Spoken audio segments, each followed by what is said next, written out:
Subscribe કરો અમારી news ચેનલને અને બેલ આઇકોન ક્લિક કરવાનું ભૂલતા નહીં.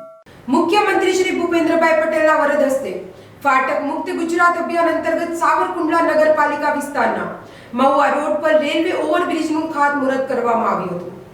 ₹54.40 કરોડના ખર્ચે 911 મીટર લંબાઈના 4 માર્ગીય રેલવે ઓવરબ્રિજના નિર્માણથી ટ્રાફિક સમસ્યાનું નિવારણ થશે તેમજ લોકોની સુખાકારીમાં વધારો થવાની સાથોસાથ સાવરકુંડલાના વિકાસને એક નવી દિશા ખુલશે.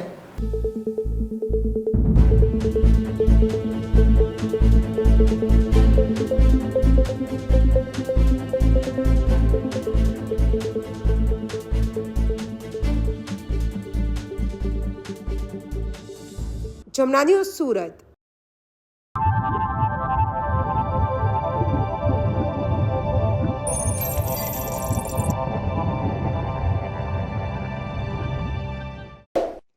સબસ્ક્રાઇબ કરો અમારી ન્યૂઝ ચેનલને અને બેલ આઇકોન ક્લિક કરવાનું ભૂલતા નહીં.